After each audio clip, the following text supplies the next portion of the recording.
Good afternoon and welcome to the Assembly Committee on Health and Human Services. It's Wednesday. Would the secretary please call the roll? Assemblywoman Gonzalez. Here. Assemblywoman Gorlow. Here. Assemblyman Gray. Here. Assemblyman Hafen. Here. Assemblyman Hibbets. Here. Assemblyman Koenig. Here. Assemblywoman Newby. Here. Assemblyman Wynn. Here. Assemblyman Orentlicker. Here. Assemblywoman Taylor. Present. Assemblywoman Thomas. Here. Chair Peters. And I am here. Thank you so much. I think we have everybody here today.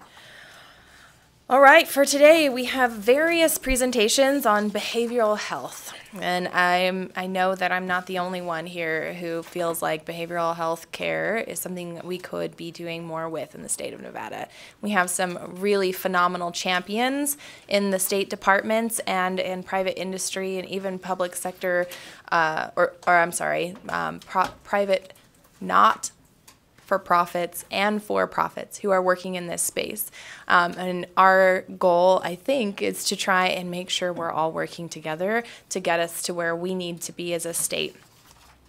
I will announce those folks who are presenting today in a little bit, but first of all, I want to start with some housekeeping items. Y'all have heard this many times, but the reminder is nice. Even for myself, please mute all of your electronic devices so we're not interrupting people as they're speaking. Members of the public may provide testimony in a variety of ways. You can be in person or on a phone call, or you can email, snail mail, or fax comments in. We will have public comment towards the end of the committee today. Public comment, written public comment will be accepted before, during, and up to 24 hours after the meeting's adjournment. If you wish to testify in person, please sign in at the table by the door and leave a business card so we can make proper record of who all is here. Anyone who would like to receive electronic notifications and access to the committee meetings materials can do so by signing on to Nellis. To ensure an orderly flow of discussion, again, I please ask that all comments, questions, and responses go through me. Committee members, please know you need to be recognized before you can speak. And when testifying in person, please turn on the microphone to speak and off to listen, because we do get feedback between the facilities. With that, we'll move on to our agenda. We will start with an overview presentation on behavioral health. May the presenters step forward. Thank you so much for being here. We have Cody Finney with the Division of Public and Behavioral Health, and Cindy Pitlock with the Division of Child and Family Services. I have a rough expectation of presentation orders, which starts with Ms. Finney. If you are prepared and would like to begin, please go ahead. Thank you so much, Chair Peters.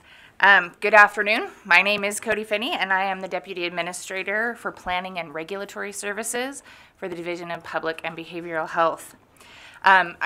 It is my understanding that today you want to focus very laser-like on youth and children, so I am going to try to be very brief. Much of what we work on in DPBH is not specifically focused on youth and children, but rather more broad. So, but I will be happy to provide any answers to questions or follow-up that's helpful to any of you in the future, and help you connect with the right people if it's not me. I do want to specify today that I'm using the term behavioral health to encompass mental health, from serious mental illness to wellness, and including substance abuse and use issues. So, you heard some on Monday about the intersection of public health and behavioral health from my colleague Julia Peak, and I just wanted to, again, reiterate and point out that the truth is there isn't a separation between public health and behavioral health. The separation is an artifact of our need to divide up the work in some way so that we can bite off these enormous pieces and get them done. But behavioral health is public health, and the public won't be healthy if they aren't healthy related to substance use and mental health issues. we are in the process of a state health needs assessment that I'm going to speak a little bit about today. And one of the details coming out in that report is that 37% of the respondents indicated they'd been diagnosed with depression or anxiety. 37%. So it's affecting all of us. I will also say healthcare isn't public health, but access to healthcare is. If we could go to slide number 2. Very quick agenda of what I'm going to try to cover today. Thank you for number 3. This is our new mission and vision for the Division of Public and Behavioral Health. It's been updated recently as part of our efforts towards national accreditation as a public health entity. I'd like to point out that I'm going to talk today about the parts of our division that are focused on behavioral health, and clinical services is one of those pieces. Those folks provide health care directly to Nevadans, direct services, and that group decided to go ahead and participate with us in this accreditation. It was optional, and they decided they wanted to, and I think that's really cool. Again, that state health needs assessment will be coming out as part of our efforts toward accreditation in March, and I urge you all to have a look at that. We will make sure you get it, but you'll see that access to health care and mental health are the top 2 priorities that respondents to our survey identified. So those 2 things are our laser focus. All right, I included just a little bit about the boards and commissions that this body and others have created to help bring us information from the public about what we need related to behavioral health. There's 2 slides here that cover the boards and commissions. One thing you may notice is there are a lot of boards and commissions. There is the commission, the State Board of Health, 5 regional health policy boards, 3 mental health consortia, and the Behavioral Health Planning and Advisory Council that is a requirement of our mental health block grant. So we have a lot of opportunity to have discussion and feedback from the community about what is needed to inform our behavioral health system. On slide 6, I have the organizational chart for the Division of Public and Behavioral Health. I did not conquer the function that allowed me to put a circle, but I'm going to do my best to explain. If you can find the section that is Planning and Regulatory Services, those are the bureaus that I oversee. There is a Bureau of Behavioral Health, Wellness, and Prevention in that group. And then the section of Clinical Services that lists underneath it our facilities, that is the section where we provide health care to Nevadans. And I see you straining. I actually had a magnifying glass out, so I feel you. And it is Joanne Millay is the deputy over that clinical services section, and my colleague, but she was unable to be here today. So the Bureau of Behavioral Health, Wellness, and Prevention. This is sometimes referred to as SAPTA. SAPTA, or the Substance Abuse Treatment Prevention Agency, is a portion, actually, of the Bureau of Behavioral Health, Wellness, and Prevention. These are the people who do the public health part of behavioral health, is my favorite way to explain it. They oversee several block grants in collaboration with folks at DCFS as well. There are 2 block grants, substance abuse and mental health. There are certifications for substance abuse providers that we do out of this bureau to make sure there is a base level of quality being provided. And this group is doing the implementation of the crisis response system that you may have heard a lot about. It sometimes gets referred to as 988. 988, again, a portion of that system. And they are working tirelessly on the pieces to set this entire system up. The second part that I showed you on the clinical services, I'm still on 7, yeah, is is the clinical services. I do have present with us Ellen Richardson Adams and Susan Lynch, who are agency directors in that branch, and they are here to answer specific questions about the services that are provided, if that's helpful to you. I will say, so I've worked in this structure now for 25 years, and I will say that we do have a somewhat unusual structure in Nevada, and some of that is a result of the history. Most states provide very little direct service, and it's significantly limited to inpatient and long-term care. Nevada has taken longer than most states to focus those services elsewhere, and we're still making that transformation.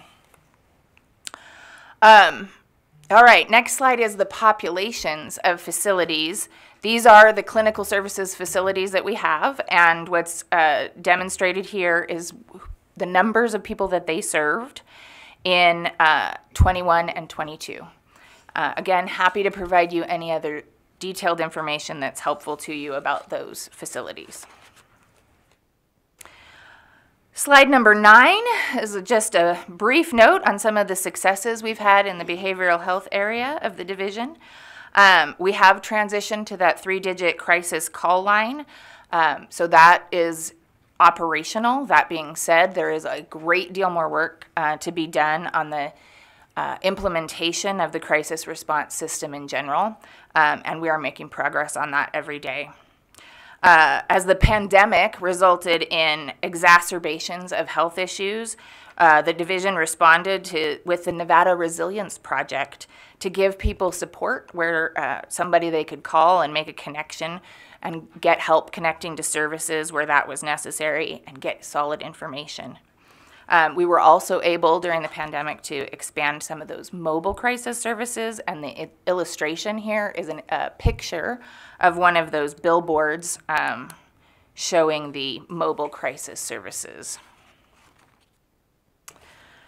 All right, slide number 10, challenges in the behavioral health side of public and behavioral health. Forensic capacity. So this is our capacity to provide treatment, evaluation of individuals' competency to stand trial, and treatment back to competency so that they can be returned to the justice system. Infrastructure to support the large influx of federal dollars that we've seen. So this is primarily related to that Bureau of Behavioral Health, Wellness, and Prevention that I described. They have had 3 times the workload that they had prior to the large influx of federal dollars, and they are working, again, very hard to get that money out. Workforce, just having enough people who have the credentials that are necessary to provide professional mental health services, as we all know, is a challenge, and state workforce is a challenge. Finally, housing and other long-term support for people with behavioral health issues can be very difficult, particularly when we're talking about those folks who have serious and persistent mental health issues. All right, that is my very brief overview, and I'm going to stop there and try to answer any questions you might have. Thank you so much. We do have a couple of questions up here. I have Assemblywoman Gorlow. Please go ahead. Thank you, Chair Peters. Good afternoon. I think with a lot of people we hear about mental and behavioral health, and I was wondering if you could explain a little bit more specifically on forensic psychology, what that actually means. We have a lot of people that might not realize how that differs from other treatments, so thank you. Thank you, Assemblywoman Gorlow. Chair Peters, through you to the Assemblywoman Cody Finney, for the record. I am not a psychologist, and I am not a mental health professional. My background is in public health, actually, but I have worked in this system for many, many years, and I have worked with these folks helping to manage these programs for many years. The forensic capacity that I spoke about, that is we have 2 facilities that are designed to evaluate competency of people who have been charged with crimes, and either treat them back to competency or determine that they are competent.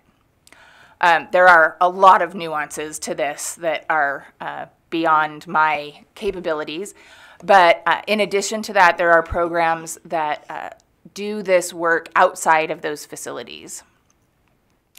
The need for this work has increased significantly, and there are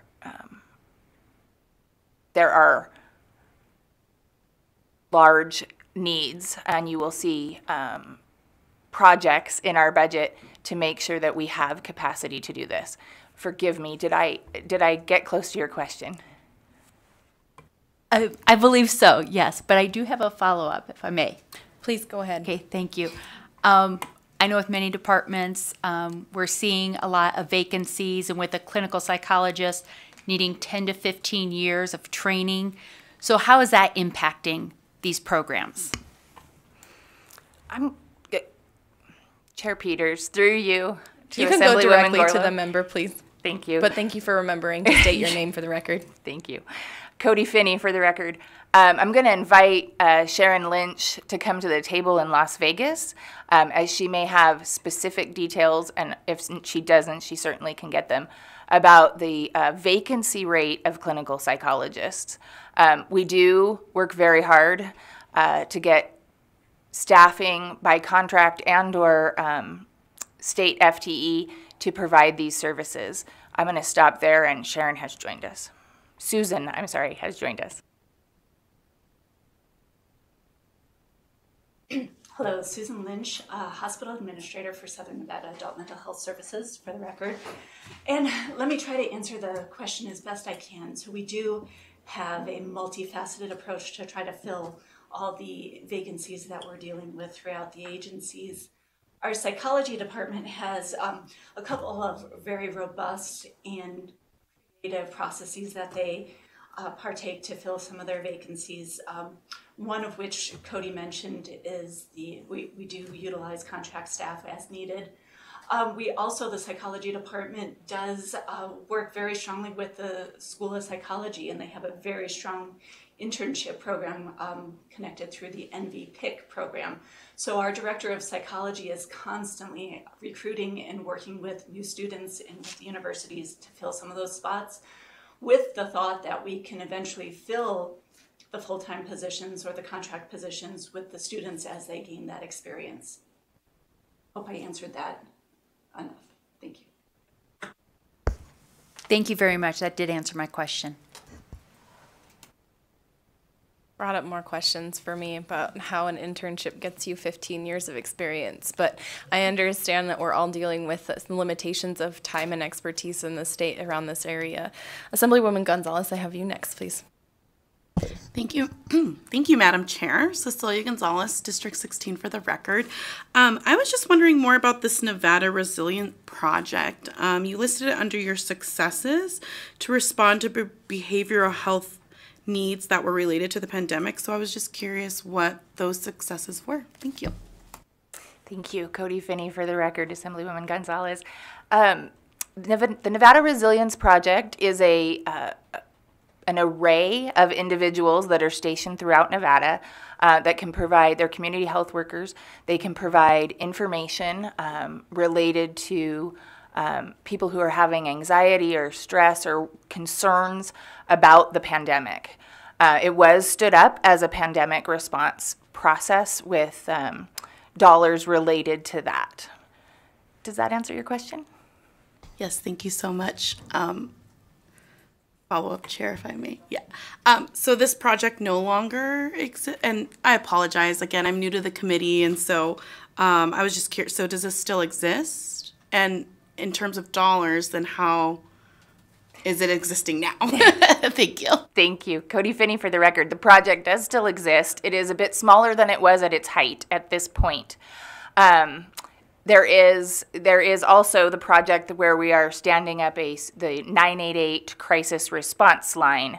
So no one in Nevada should be without someone to call at this point. And again, lots of work left to do, but lots of success being had as we move through this. But yes, the Nevada Crisis Response is still up and running with funding from crisis response dollars. Thank you. And if that wasn't a big enough plug, I just want to put out there to those who are watching, please utilize 988 if you are feeling like you need help or if a loved one needs help. It's not isolated to people who are in direct crisis of a suicide, but for all people who are needing that extra bit of support or direction for services. So please use that line. We can't staff it if we don't have people using it. So you help us justify making sure it's funded. Assemblyman Hibbets, please, you're next. Thank you, Madam Chair. That's a wonderful segue because my question is about 988. Do you know if there was a change in the volume of calls between the 10-digit number to the transition to 988? And if there was, do you happen to know what that change might be? Thank you, Assemblyman Hibbets. Cody Finney for the record. I can provide to this committee the data on the number of calls that we've had to the previous 10-digit crisis response line and to 988 since that was implemented. I do not know it off the top of my head today. I appreciate that. Quick follow-up, if I may. Off the top of your head, do you know if it was an increase, decrease, or roughly the same? Cody Finney for the record. My recollection is that there was an increase with the publicity of the 3-digit number. Excellent. Thank you very much. Assemblyman Nguyen. Thank you, Madam Chair. Thank you again for all your work on this. This is a very difficult area. I want to make sure I understand a number. I'm excited about numbers for no apparent reasons, but looking at slide number 8, in terms of population that's served, it seems like there was a decrease in between the fiscal year 2021 in most area to fiscal year 2022. Is that due to vacancy in providers, or is it maybe because, you know, and the reason, the context why I'm asking that question is because it seems like the elevated need for mental health access point, and the need for it is meaning a lot of folks are wanting to have access to these services, but I'm kind of curious why we have declining in most of those numbers. Cody Finney for the record. Thank you, Assemblyman Nguyen. My interpretation of that is that I chose the years 21 and 22 that demonstrate the pandemic, and these are primarily in-person visits. And so I suspect if we get you some more longer-term data, you're going to see different indications than a decrease ongoing. Ooh, quick follow-up, may I? Yes, please. I just want to mention that we have Kyra Morgan coming up from the Office of Analytics, who may be able to answer more of your data and statistics questions. Great, thank you for that. So just so quickly on that piece, going back, I know that Assemblywoman Gorla already asked questions about shortage of provider and clinicians, right? In terms of your vacancy in your department, I noticed that on the org chart that I definitely need magnifying glasses for, I know that you listed FTE roles in the top 3 rows of the org chart. Are there data available in terms of FTEs within the programs? And then if so, are you experiencing a high shortage in those positions? Thank you, Cody Finney, for the record. The FTE you see listed on the organizational chart indicates that that those positions are a single position. But yes, we absolutely can provide the numbers of FTE for each of the programs and the vacancy rate for those. It is challenging to get professional staff at times, but we do fairly well, and we try to be as flexible as possible with the way people prefer to work, by contract, by employment, whatever options we can make available. Thank you, Assemblyman. Assemblywoman Taylor. Thank you, Chair. I actually had two questions, and my colleague to my right took one of them in terms of 988, so that's really good to hear. My second one is still pertaining to the three-digit number. Sounds like it's been really successful. Just wondering, do we have bilingual capabilities or other languages available for those who may call? Cody Finney, for the record. Yes, there are some bilingual capabilities related to those services. Certainly, we can always do better and need to do better and making sure that there's accessibility for everyone. But there are some bilingual capabilities, yes. If I may follow up, Chair? Please go ahead. Thank you. I'm thinking primarily Spanish. Do we have others outside of Spanish, do you know off the top of your head? Cody Finney, for the record. Primarily Spanish. I don't know specifically off the top of my head what else we have available, but would be happy to get it. Thank you so much. Thank you, Chair. And thank you for your presentation. Thank you. And the federal government is working on the 988 program and accessibility as well. So the state providing numbers for how our population and communities utilize 988 helps our federal partners in establishing what those programs can look like. And I just want to share that 988 program is a network across the country, that Nevada is lucky in that we had a crisis call line available already to integrate into the 988 program. So you actually talk to Nevadans when you call during the daytime in Nevada, but we are integrated into that broader network now, which is fantastic and allows for a much longer period of time for accessibility. Are there any other questions before we move on to the next presentation? Seeing none, thank you, Ms. Finney. Appreciate you being here today. I have next on my list Kyra Morgan from the Office of Analytics. Please proceed when you're ready. Good afternoon, Chair, members of the committee. My name is Kyra Morgan, and I'm the Chief Biostatistician for the Department of Health and Human Services. Today, I'm going to pivot a little bit and give a presentation on data and trends specific to substance use and abuse in the state of Nevada. I wanted to start by just setting the stage with some national comparisons. So you'll see on the slide that's on the screen now some information from the Substance Abuse and Mental Health Services Administration, indicating that the prevalence of past year substance use disorder in Nevada was 9.5% of our population, and that's compared to a regional average of 8.1% and a national average of 7.4%. Similarly, the prevalence of past year alcohol use disorder in Nevada was 6.2%, and that's compared to a regional average of 5.9% and a national average of 5.3%. I wanted to also orient the committee to some resources that are available online. Unfortunately, I noticed that some of those links were somehow messed up when they were plugged into the PowerPoint. But if you just click on that Office of Analytics website link, you'll see a suite of data dashboards, including those that are listed, that'll allow you to maneuver the data that I'm about to present at any time that I'm not available as a resource. I also wanted to use the data sources on this slide as a way to sort of agendize the slides that I'm going to be presenting. First, I'm going to talk about self-reported substance use through our behavioral risk factor surveillance system. That's a national survey, and it focuses on adults. Then I'm going to talk about self-reported substance use in our youth through the youth risk factor surveillance system. I'll segue then into our hospital billing data, which is based on claims. We have statewide claims information for everyone who presents in an emergency department and anyone who is admitted in an inpatient setting. So we're going to talk about hospitalizations related to substance use and abuse. And then finally, I'll talk about some overdose mortality data from our vital records system and our statewide unintentional drug overdose reporting system. It's important here to kind of pause and I think orient the committee to some definitions. There's different ways that we can look at hospitalizations related to substance use. A lot of times people think that when we talk about substance use hospitalizations, we're narrowly focused on an overdose. In this presentation, I'm going to talk about hospitalizations a little bit more broadly.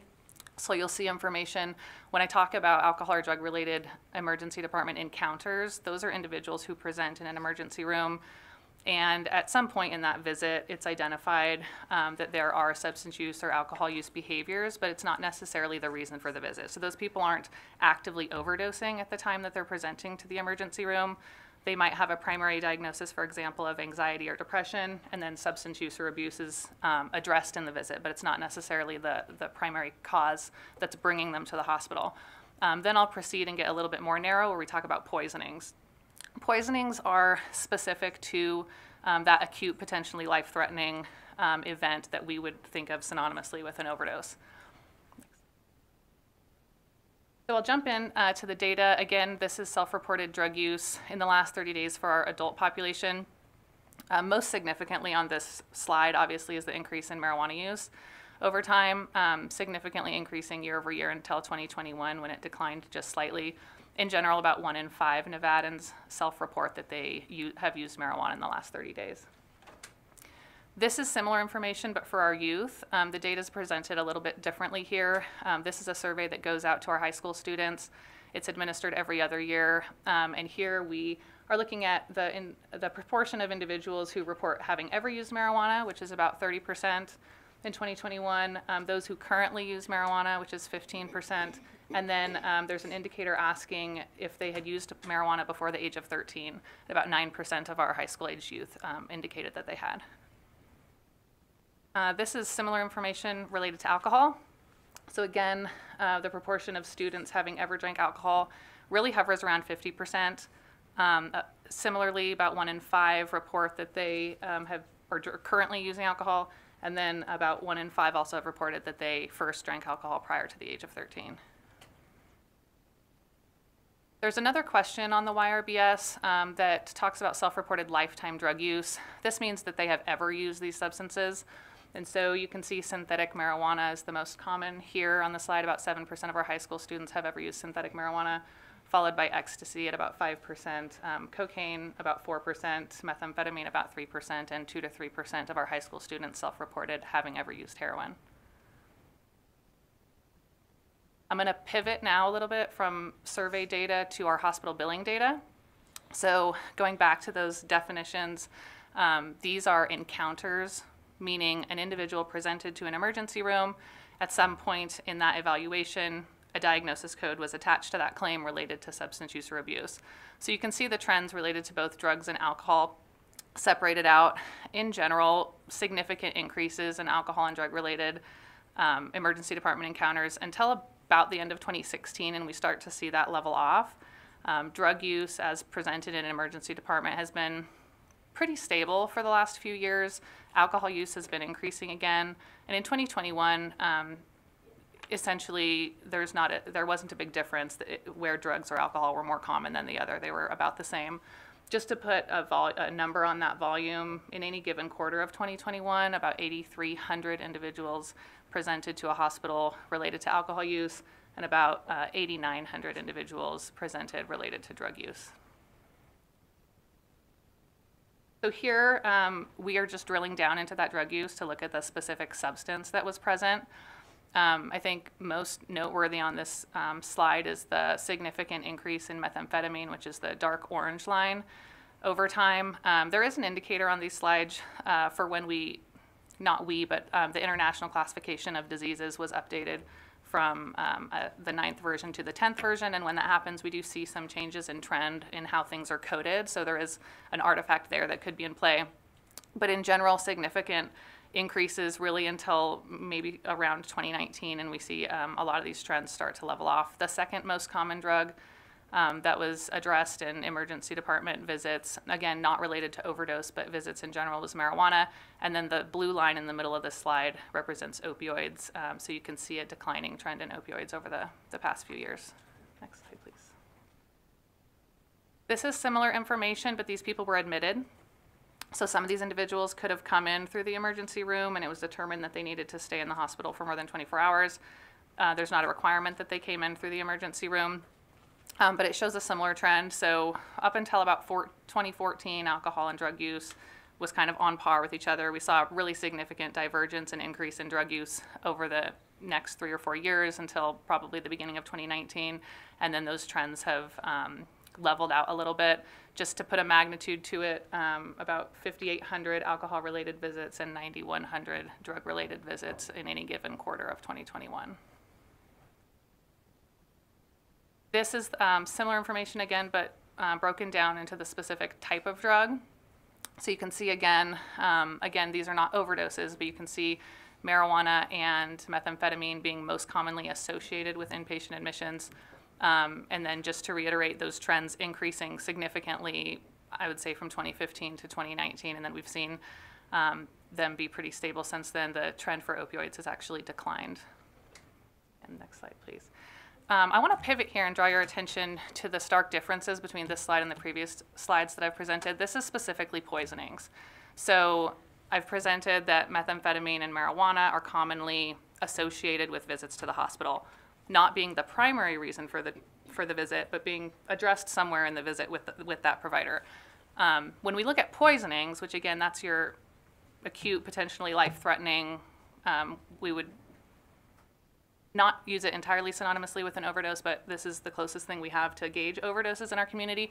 Opioids are at the top of the chart. And so although we see methamphetamine and marijuana being used commonly in the community, most of the individuals who are presenting in an emergency department and being admitted because of a specific poisoning are opioid driven.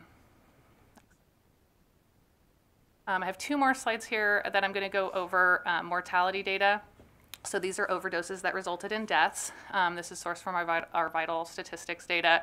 And you can see significant year-over-year increases both in alcohol and drug-related deaths. The top graphic and bullet points are related to alcohol, and then the bottom of that slide is related to deaths.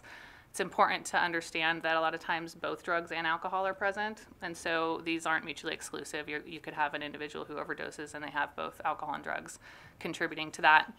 I think most significantly here is the average year-over-year increase in alcohol-related deaths being 18% and in drug-related deaths being 21% increase year-over-year. And then it's important, obviously, to look at what drugs are present in those. So this is where our unintentional drug overdose data comes in. We can see the drugs that were contributing to those deaths. I think most noteworthy on this slide are methamphetamine and fentanyl. Those are the two categories of drugs that we not only show make up for a large proportion of drug deaths, but we see significant year-over-year increases in those drugs specifically. Keep in mind when you're trying to compare this slide to previous slides that the top section is for non-opioid drugs and then the bottom section is for opioids. And so if you were to combine the opioids, you would see that they outpace methamphetamine, but when it's broken down by specific type and you get that detail, then I think fentanyl is the one that I would draw your attention as being the most severe. And that is all I have. I realize it was a lot of numbers in a short period of time, but I'm happy to answer questions now or follow up with the committee with more data if needed. Are there any questions from the committee? Assemblywoman Gonzalez, please go ahead. Thank you so much, Madam Chair. Cecilia Gonzalez, District 16 for the record. Thank you so much for your informative presentation.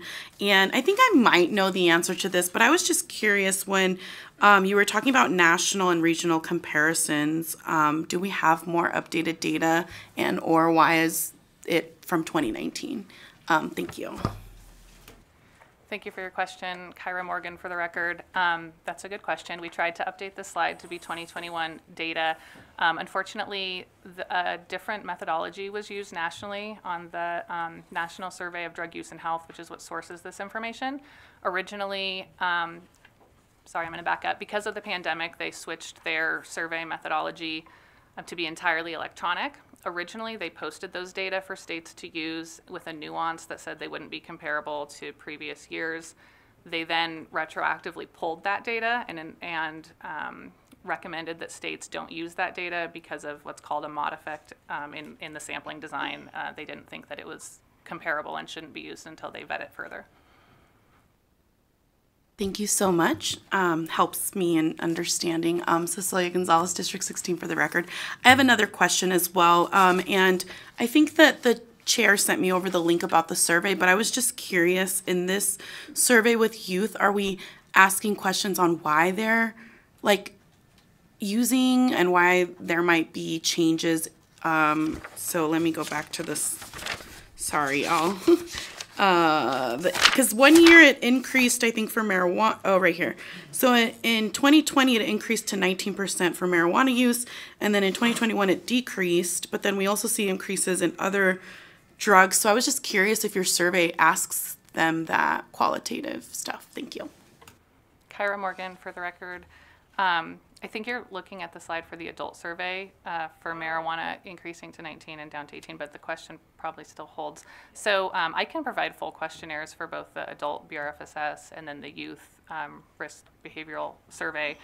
There are a lot of questions that they ask related to experiences in the home, feeling depressed in the last 30 days. So there are questions that they ask that I don't think are directly related to like why are you using drugs, but inference could be applied to, you know, compare these statistics to trends in depression and other household characteristics. And it's a wide array of things beyond just behavioral health. It's access to healthcare, it's access to food. It's a really broad survey. Thank you. So just to clarify, we're not asking specifically why they're using. We're just asking if they're using. Kyra Morgan, for the record, I don't believe there's a question specific to why, but I'll follow up with the questionnaire and confirm that that's accurate.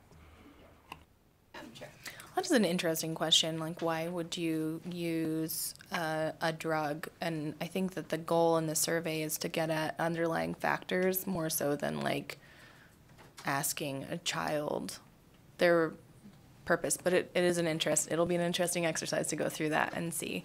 And might be worth asking the university to come in and talk about it. Assemblyman Hafen, please go ahead. Thank you, Madam Chair, and thank you for the presentation today. I do have two questions, if I could. One to kind of dovetail off my colleagues. On slide 26, we see an increase in deaths related to drug and alcohol use starting in the pandemic. Are we, and I know it's early and don't have, but is the preliminary data showing that now that we're out of the pandemic, that those numbers are coming down? Or are we still seeing the same high rate of deaths due to drugs and alcohol? Kyra Morgan, for the record. This report goes through 2021 data. So there's no opportunity to see, we still consider 2021 pandemic in a lot of ways, so we don't have enough time to see if there's a bounce back or a recovery. We do have preliminary 2022 data that I could follow up with and provide to the committee. I don't know off the top of my head if the 2022 data that are in so far are implying that we might see a subsequent decline.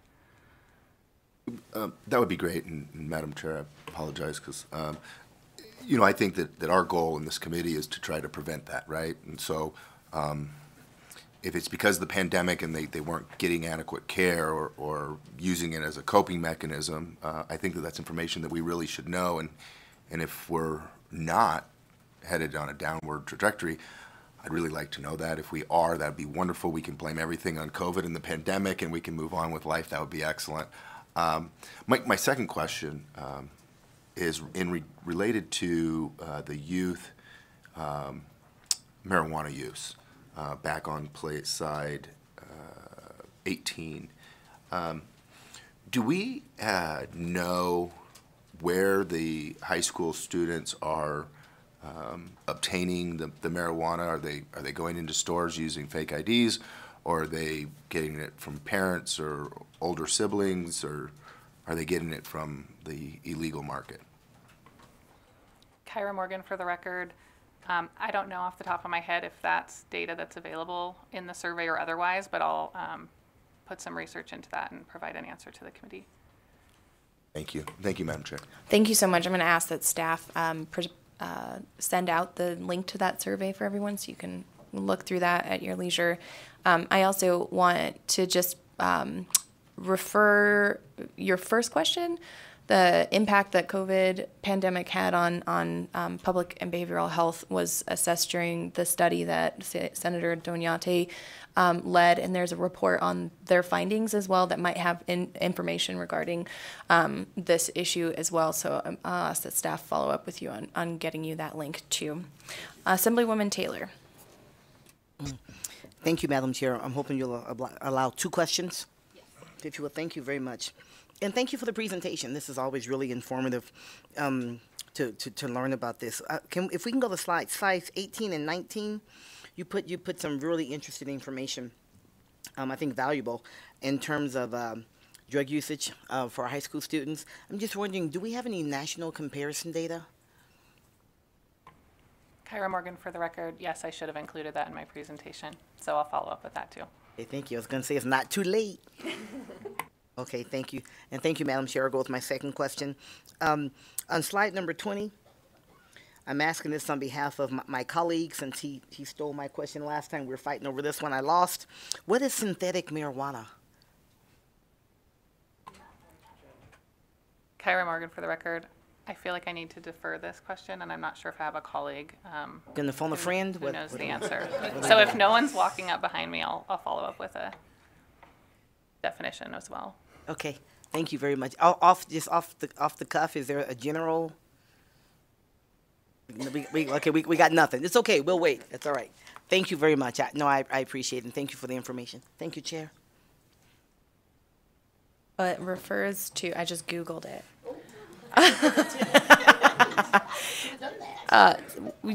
I'm sure that you're aware of SPICE, given your history on the school board, but that is what pops up initially on the search engine. I don't think I can say the G word in the records. Are there any other questions from the committee? Yes, please, Mr. Gray. Thank you, Madam Chair. Slide 27. We're making a lot of. There's been a lot of commotion about fentanyl deaths lately, and I know there's a huge problem.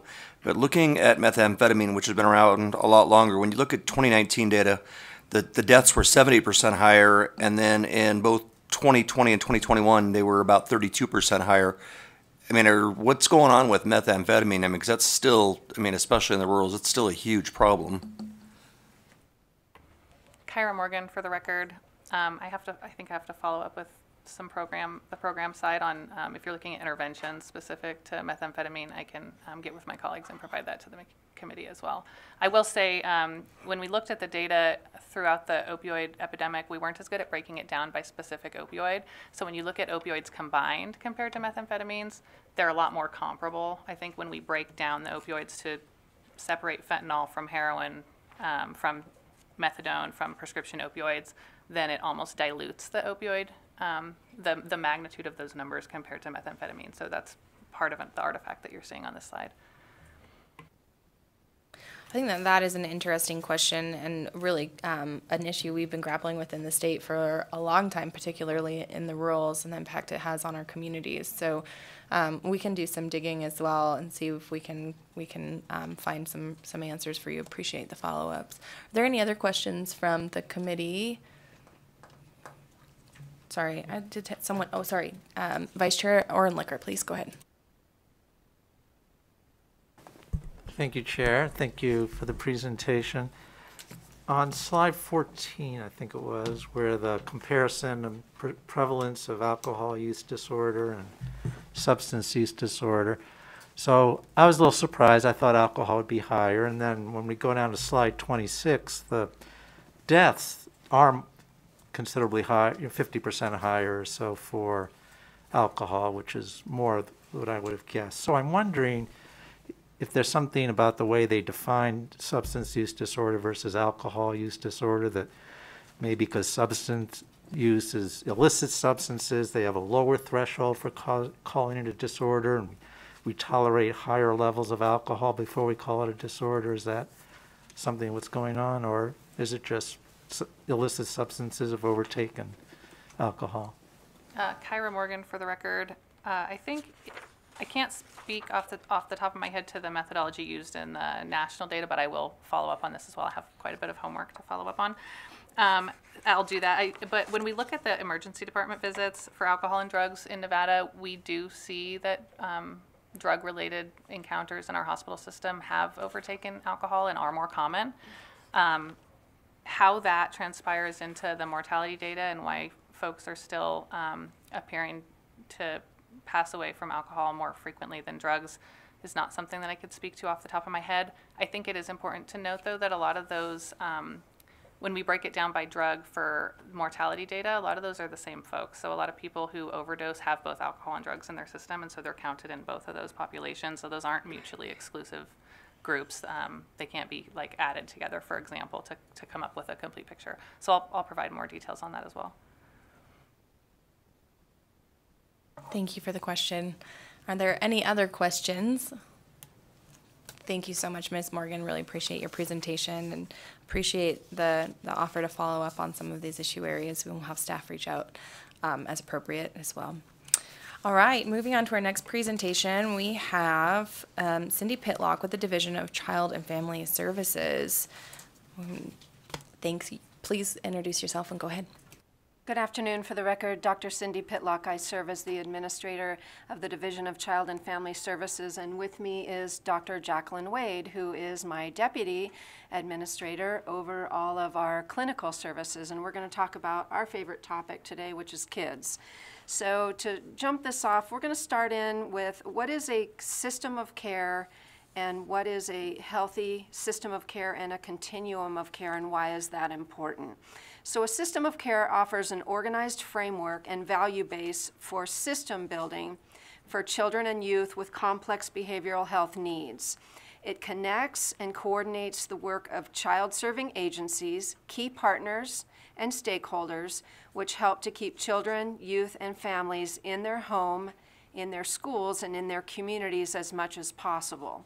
Nevada began integrating a system of care approach in 1998, and these principles are interwoven in everything that we do. A system of care is guided by 3 core principles. It needs to be family-driven and youth-guided, community-based, and culturally and linguistically competent. So when we talk about a healthy continuum of care, what we're talking about relative to children's mental health is a complete continuum of care that provides full access for youth to different treatments from lowest level to the highest level, allowing for fluid movement up and down that continuum based on assessment and need. It should always be the goal for our youth to receive services in an appropriate setting, in the least restrictive environment, for the appropriate amount of time, with smooth transition from one level of service to another. When we lack services in that continuum, we inadvertently bump youth into higher levels of service, and the recidivism rates increase without smooth transition back down to lower levels of care. High-quality discharge planning when youth are in residential services begins hopefully prior to admission, but at least upon admission, with specific targeted goals in their care plan to step them down to lower levels of service on that continuum. So when we talk about a continuum, we may identify gaps in that continuum, and that helps you understand why that's so important to have that full continuum. So next slide for our slide of services. This is a breakdown of the services that we have, and we'll buzz past that to our community-based services. So Division of Child and Family Services provides community-based and outpatient services to youth of many whom would enter the child welfare or juvenile justice services if those appropriate treatments and interventions were not available. The purpose of outpatient services is to provide a comprehensive and individualized mental health care to emotionally disturbed children in the least restrictive environment, hopefully with their families and in their communities. Ideally, outpatient services are also utilized for that step down from a residential stay or from acute inpatient services. Our mobile crisis response team is a team of mental health professionals and psychiatric caseworkers designed to reduce unnecessary psychiatric hospitalizations and placement disruptions, and to reduce the need for youth to go to emergency rooms to have their mental health needs assessed. These mobile crisis response team services are intended to be community-based, where teams are dispatched to assess youth in crisis and provide services at the location of choice of the family. This also includes follow-up of services and the formation of safety plans with the family and youth. They also provide telephone triage, crisis response, stabilization, and aftercare, with the goal to keep youth safely in their homes, communities, and schools if at all possible. Another one of our community services programs is our Wraparound in Nevada program, which provides intensive clinical case management for children with severe emotional disturbance. The model we use is called High Fidelity Wraparound, which is a highly structured model that requires a significant amount of training and certification of staff, as well as a fidelity to that model to make sure that we're using that model effectively. This program focuses on a strengths-based approach, working with the family. The family is at the center, identifying their strengths and individual needs. And the families absolutely love the concept of having voice about what is important to them and what is going to work for their families. Another one of our outpatient services, Children's Clinical Services, provides community-based child, adolescent, and family mental health assessment and treatment at 3 neighborhood clinics in Las Vegas and 1 location in Reno. They utilize a very wide range of evidence-based treatment modalities that are specific to what the family needs, based again on their strengths and the mental health needs and assessment. Our infant and early childhood mental health services are provided to families and caregivers of children birth to 8 years of age at 3 neighborhood clinics in Las Vegas and 1 in Reno. This is a really interesting model in that it is a parent-child dyadic, I always want to say didactic because I used to teach at the university, so a dyadic model for assessment and treatment specifically to the needs of infants, young children, and their caregivers in a trauma-informed and relationship-focused environment. This also includes coordinated case management. This is considered a safety net population, as there are few, if any, community providers who are able to provide parent, child, infant, early childhood mental health services in that coupled, that paired relationship. Also, our youth parole teams engage our mental health counselors to assess youth committed to our services to determine placement options for our 3 state youth centers. If our mental health team determines a youth would be better served in mental health arena, our team sends out referral packets and hopefully diverts those youth into appropriate mental health services versus correctional care. This concept is in great recognition that many of our youth that are diverted into our services really need mental health services versus intensive correctional type care. For our residential services, we have Desert Willow Treatment Center. Next slide, please. We have Desert Willow Treatment Center. It is Nevada's only state-run locked psychiatric residential treatment facility. It has 32 licensed beds, 8 are acute and 24 residential. The acute unit is designed to be short-term diagnostic and stabilization and treatment for those youth at imminent risk of harm to self or others. The residential treatment center portion is for adolescents who have not progressed in other settings, in a less restrictive setting, and actually need that inpatient setting. They provide at Desert Willow individual, group, and family therapy, quite a wide array of modalities that are evidence-based, based on the specific needs of the youth. We also provide skills training, nutrition, discharge and aftercare planning, and the educational services for those youth are provided on-site by the Clark County School District.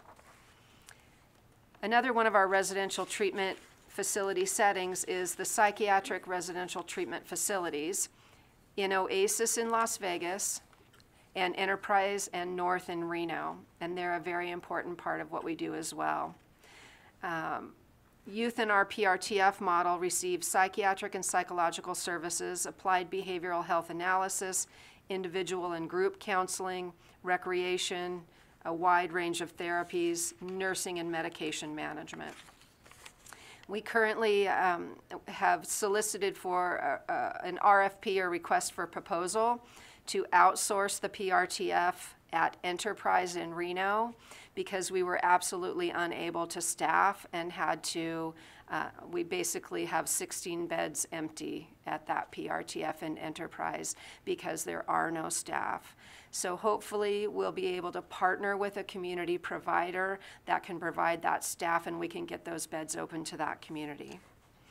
Moving to our juvenile justice facilities, they also offer a broad range of mental health services, as we've indicated on our slide here for you. Also what we do would be our administration and support. Our planning and evaluation unit provides data analysis, planning, and program evaluation through utilizing our data to determine outcomes through surveys, making sure that we're using our evidence-based models to fidelity. And then we also have our System of Care grant. That really exciting program that they initiated was a self-directed respite care pilot program in Nevada, which was the first one ever, so that was exciting.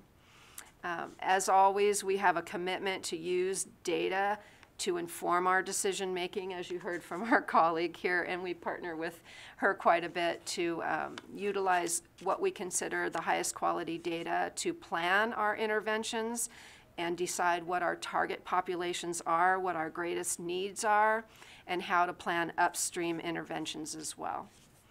So for slide 11, a little bit.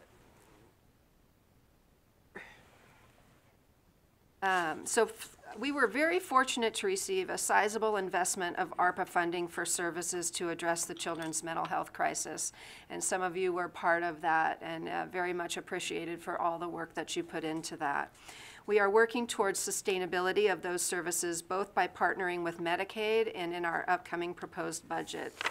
These investments included mobile crisis response in both the communities and in Clark and Washoe school districts, intensive family in-home services, emergency and planned respite, and both family and youth peer-to-peer support. Also replacing our Unity system, which is our child welfare information system, and workforce development and some day treatment programs. As part of our goal for Desert Willow, we're going to be increasing to a total of 54 licensed beds, utilizing approximately $6 million in ARPA funding to improve the facility, to reduce opportunities for youth to self-harm, and to improve security barriers for staff to reduce injuries. This will be a phased-in approach as construction is continuing to get those beds open as quickly as possible. I'd like to move, if I can, quickly to our successes and challenges, and then we can open it up to broader conversation that I know you guys are excited about. So our infant and early childhood mental health program has succeeded in the creation of Nevada's first infant mental health association. This is exciting because it's going to support the ability to become a nationally endorsed association in the specialty area of infant and early childhood mental health. It makes us one of Nevada makes us one of our national leaders. It will create additional grant opportunity and give us a really rich training ground for all kinds of students that we really want to hopefully get into our services to have those opportunities for student internship and transition into hopefully working with us in Nevada.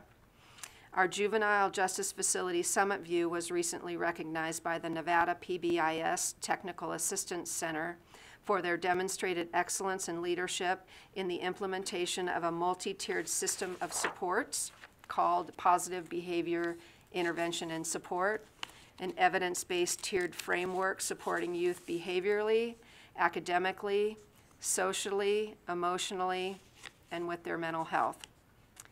So with all of that comes hopefully some opportunities for us. Of course, many of our opportunities are rooted in staffing issues. Like many other agencies, we are experiencing severe staffing shortages, which were exacerbated by the pandemic. This has resulted in the need to outsource 2 of our PRTFs, as I mentioned, at least one of them I think I mentioned, long wait lists for our services.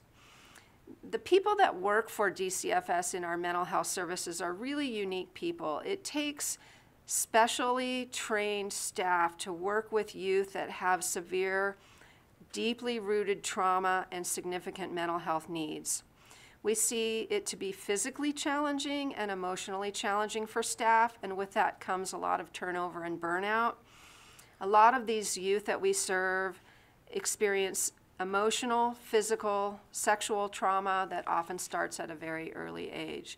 We often find ourselves doing a lot of turnover training and retraining and bringing new staff in, and hopefully we can think of ways to retain people in such a really difficult service area.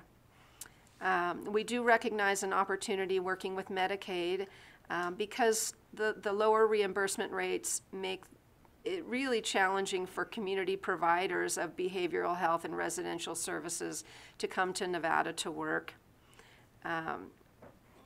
We do know that we have quite a gap in the community health area as far as service array. Inadvertently, we're placing youth in non-therapeutic congregate care settings because there really is no appropriate setting for them to receive their services. We also know that we have lack of step-down or transitional placements following residential care, and we send youth out of state for specialized treatment because those services aren't available in Nevada. Right now we have, last night I looked at the dashboard, and we have 70 youth currently in out-of-state placements. My concern for those youth is when we need to bring them back to Nevada, how do we reintegrate them back into family, home, and community? I would say if I were asked what are the biggest service gaps, intensive outpatient and partial hospitalization services, quite a gap, respite care, and again, opportunities for step down into family-like settings to reintegrate successfully. With our juvenile justice facilities, if I were to be asked what are our biggest concerns there, staffing for sure, safe staffing, and we find that the behavioral health needs of our youth have just increased in such acuity, and our juvenile justice facilities are correctional facilities and do offer mental health services, but some of those youth that are at risk for self-harm often need one-to-one staffing. So if we take staff away from an entire correctional center, correctional facility environment, it creates unsafe environment for everyone else when we have to place youth on one-to-one or one-to-two type staffing ratios. Another challenge we have, which is creating a huge opportunity for us, the United States Department of Justice released a final report titled Investigation of Nevada's Youth of Institutions to Serve Children with Behavioral Health Disabilities. This report highlighted that we do not have adequate services in the least restrictive setting. There are not adequate community-based services, and we over-rely on institutional settings. We also over-rely on emergency departments for screening, assessment, and stabilization. And we also have youth that have extended stays in non-therapeutic congregate care type settings. We're working, of course, across all of our divisions as the Department of Health and Human Services and with the Attorney General's Office for a really high quality response to that report. One other opportunity that we have, we've long planned for the development of a Children's Behavioral Health Authority. So in Nevada, there are no adequate, well-trained behavioral health service workforce that can oversee our system to ensure that it is extremely high quality with proven positive outcomes.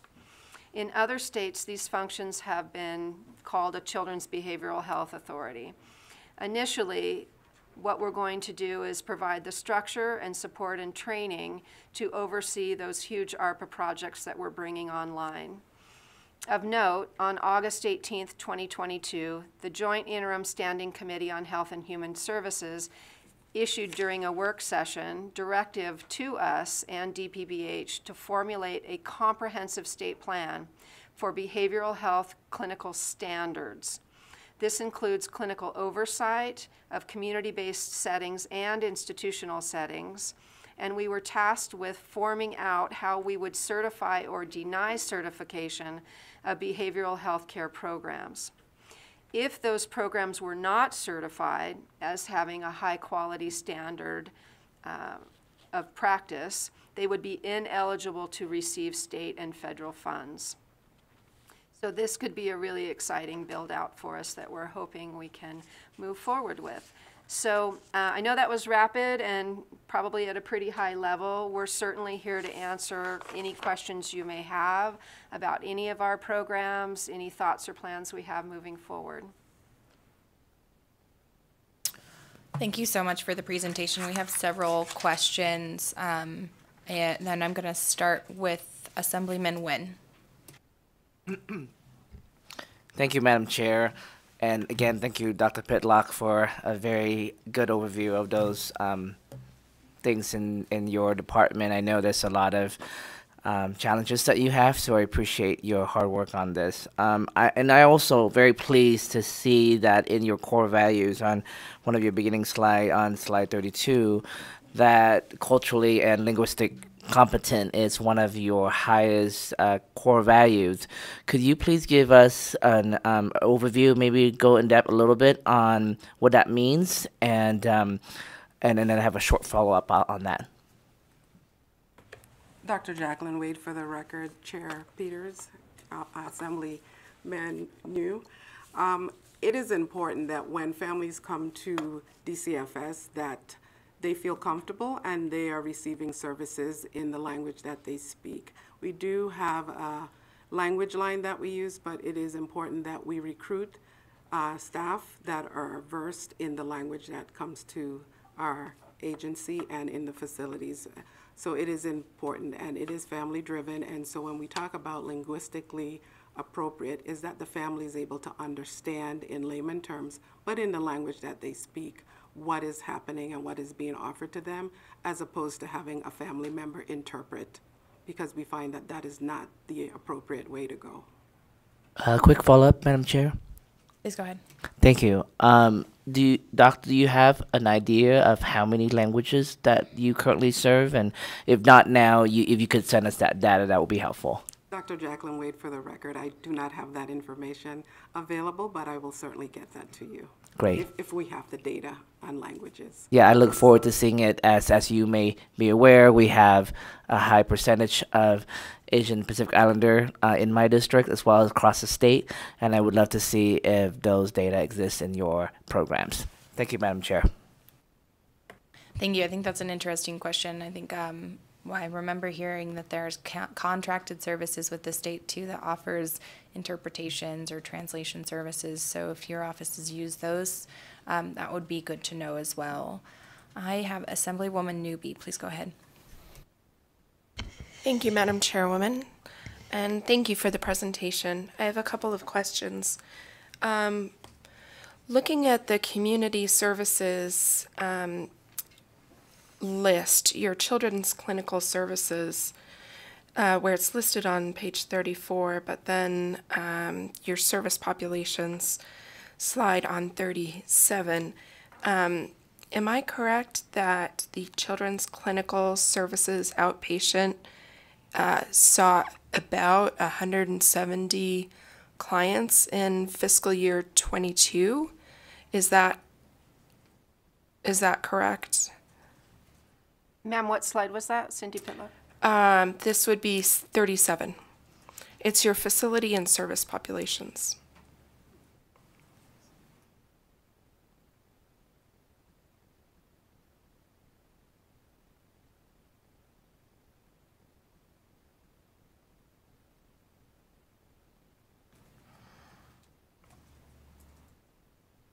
Or at least it shows up as 37 on my screen.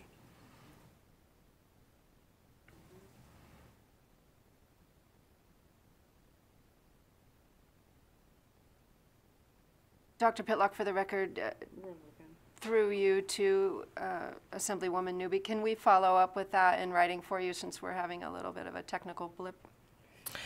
Sure. May I add a couple of questions? I guess my overall question about this is that when I look at these numbers for a state of 3 million people, Your outpatient services seems really low if it's just 170 people. And in addition, Desert Willow, on a previous slide, you said you had just funded, although you're trying to bump that up, the acute unit, 8 beds, and then the residential services, I believe, 24 beds. But in FY22, you had 1 person in the acute unit and 10 people in the residential services. And I'm wondering why the numbers seem to be low. How long is the wait list for for children to access your services? And if they aren't able to access these services, where are they going? You also mentioned right now there are 70 children out of state. And we show average FY23, 14 being in Desert Willow, which I believe is your only residential facility here. Yeah. For the record, Dr. Pitlock, I'll start it off and then definitely bump to my colleagues. So in short, the answer is staffing. I mean, it's heartbreaking to walk through, this is where I start tearing up, right? To walk through a hospital and see empty beds that you cannot provide services because you cannot safely staff. I mean, that's really the bottom line. We need people to take care of children. As far as wait lists and who goes where in air traffic control, I have my expert here that can answer that.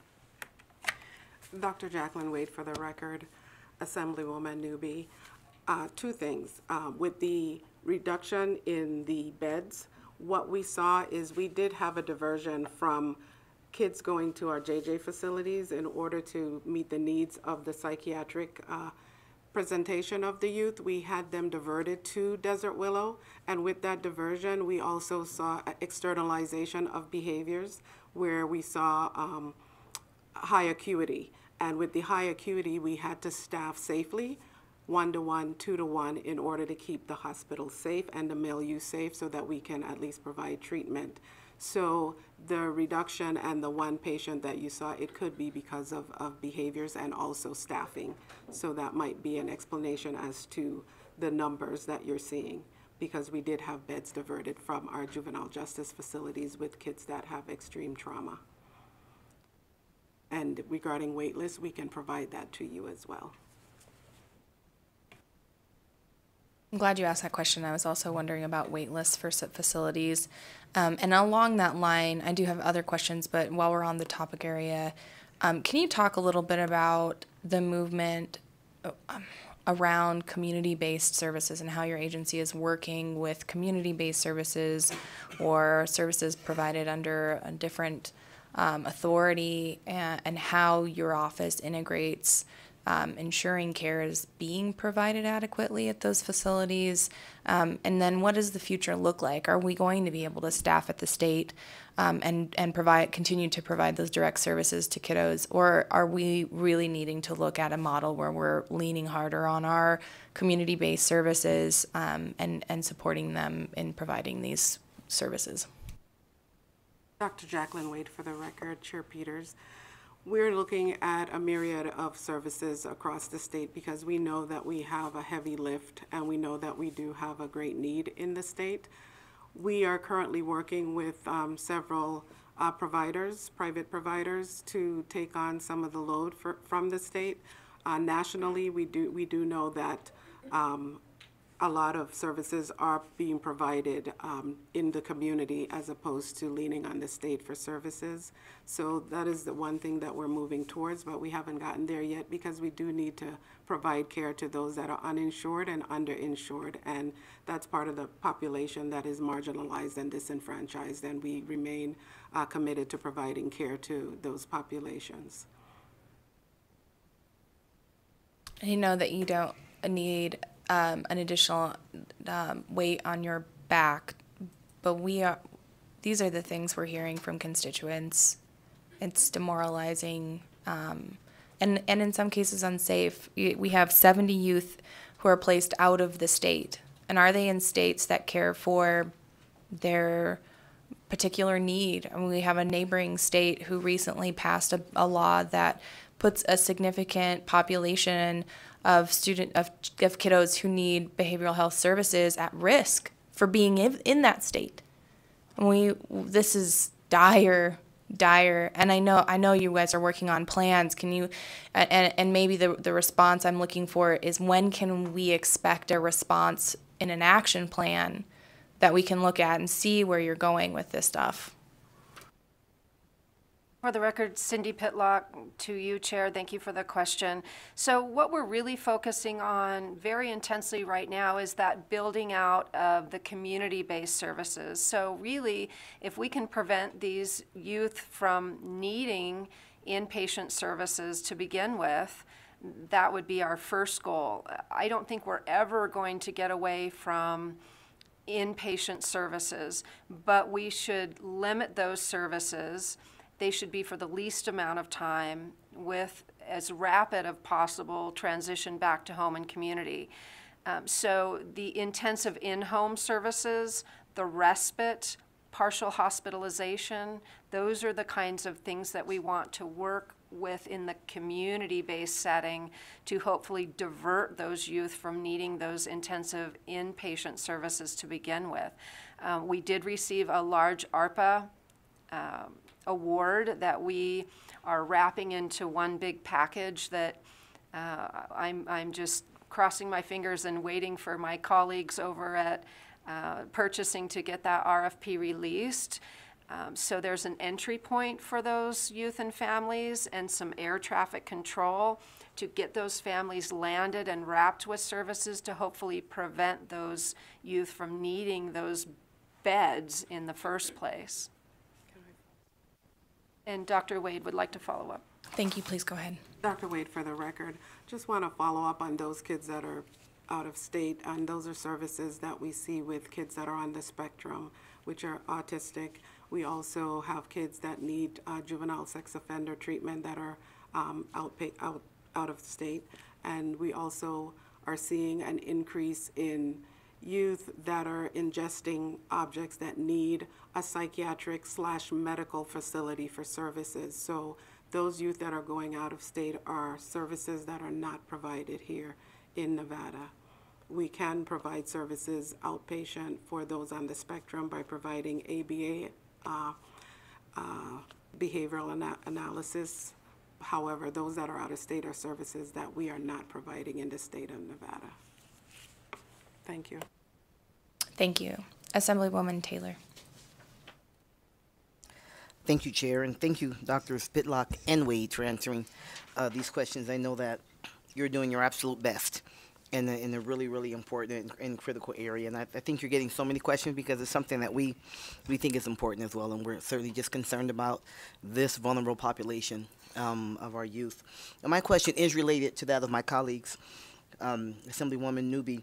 On the same page, it took us a while to find it last time, so maybe we can get back to that same page again. It's 37 for us. I know it's a little different for you. Just looking at the trends, as the title of the page is, oh, there it is. Awesome. As I look across the years, the fiscal years 21, 22, and then through 11, 22 of this current fiscal year, the numbers seem, in most cases, the numbers are trending down. Can you talk about why that is? For the record, Cindy Pitlock, to you, Assemblywoman Taylor. Much of that is our capacity to take care of youth and see them has diminished because of staffing.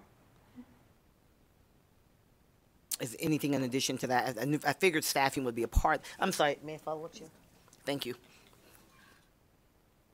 Dr. Jacqueline Wade, for the record, it could also be in some areas where you see kids are staying in care longer, the ones that we currently can staff, making it difficult for others to access services in addition to staffing.